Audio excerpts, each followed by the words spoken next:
ఈ అగ్ని ప్రమాదానికి సంబంధించి మరింత సమాచారం మా ప్రతినిధి రాజు అందిస్తారు.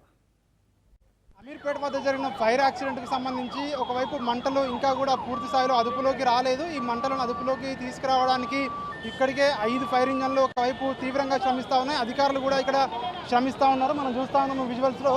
సో ఇక్కడ ఒకవైపు పోలీసులు, ట్రాఫిక్ పోలీసులు, ఇటు ఫైర్ అధికారులు వీళ్ళందరూ కూడా సమన్వయంతో పనిచేస్తున్నారు. అమీర్పేట నుంచి ఎస్ఆర్ నగర్, ఈ పంజాగుట్ట ఏదైతే ఇటు కూకట్పల్లి రోడ్లు ఏదైతే మధ్యలో అమీర్పేట, ఇటు మైత్రివనం ఏరియా మొత్తం కూడా మంటలతో, ఏదైతే పొగలతో, దట్టమైనటువంటి పొగలతో ట్రాఫిక్ ఇటు వెళ్ళడానికి, రోడ్డు మీద వెళ్ళడానికి కూడా ప్రయాణికులు తీవ్రంగా ఇబ్బంది పడేంతగా కూడా అంత పెద్ద ఎత్తున ఇక్కడ పొగలు వ్యాపించాయి.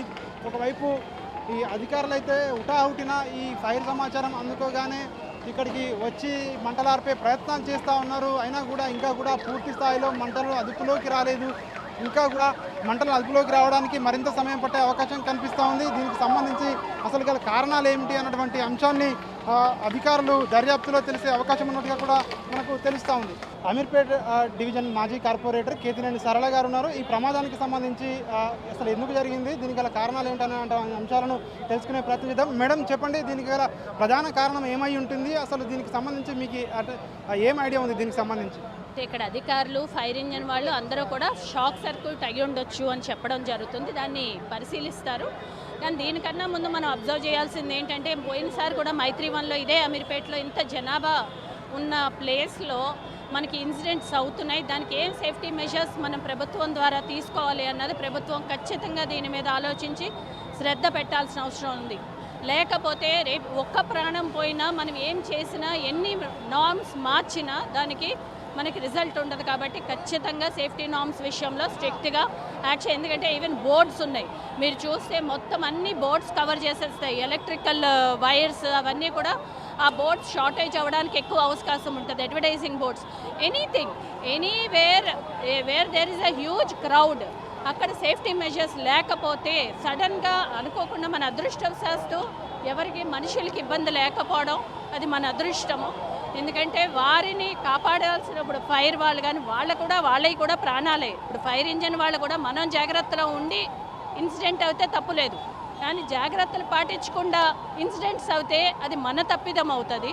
అది ప్రభుత్వం అది క్లియర్గా చూడాల్సిన అవసరం ఖచ్చితంగా ఉంది. మేడం, అంటే ఇట్లాంటి సంఘటనలు జరిగినప్పుడు 2 రోజులు హడావిడి చేసి వదిలేయడం కాకుండా శాశ్వత ప్రాతిపదికన ఇటు జిహెచ్ఎంసీ కానివచ్చు, ప్రభుత్వం కానివచ్చు, ఎట్లాంటి చర్యలు తీసుకుంటే ఇట్లాంటి జరగకుండా ప్రికాషన్ తీసుకోవచ్చు?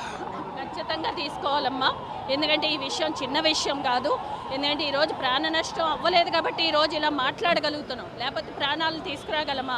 ఖచ్చితంగా నార్మ్స్, అలాగే ఈ డిపార్ట్మెంట్ ఏదైతే ఫైర్ సేఫ్టీ మెజర్స్ తీసుకోవాల్సిన వాళ్ళు, షార్ట్ సర్క్యూట్స్, వైరింగ్స్ బాగున్నాయి లేదో చూడాల్సిన డిపార్ట్మెంట్, దీని మీద ఖచ్చితంగా ప్రభుత్వం సీరియస్ ఆర్డర్స్ ఇవ్వాలి.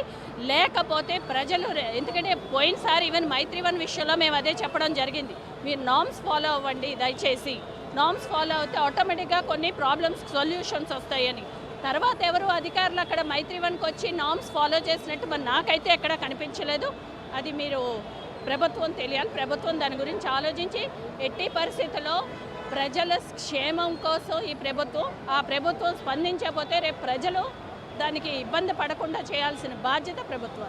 సార్, మీకు సమాచారం ఎన్ని గంటలకు వచ్చింది ఫైర్కి సంబంధించి? మీరు ఎన్ని గంటలకు వచ్చారు? ఎప్పటి నుండి రెస్క్యూ జరుగుతూ ఉంది ఇక్కడ? అరౌండ్ 11:45 అట్లా మనకి సంఘటన జరిగింది మోస్ట్లీ. అది కాగలనే ఇమీడియట్గా పోలీస్ శాఖ అంతా ఇక్కడ రావడం జరిగింది. మేము వచ్చిన తర్వాత ఈ ట్రాఫిక్ క్లియరెన్స్ చేయడం వల్ల ఫైర్ ఇంజిన్స్ కూడా వచ్చిన తర్వాత మీ కళ్ళ ముందే కనిపిస్తుంది ఫైర్ ఆడుతున్నారు. ఎక్కడ కూడా ఎవరికి ఇంజురీస్ కాలేదు.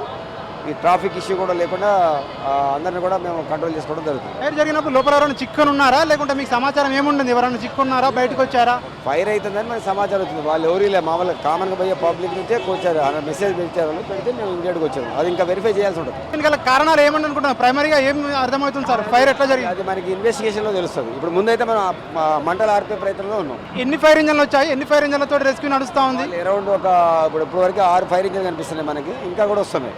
ఇంకా ఎంత సమయం పడుతుంది పూర్తిగా కంట్రోల్లోకి రావడానికి? 1 అవర్లో అయిపోతుంది అనుకుంటాను.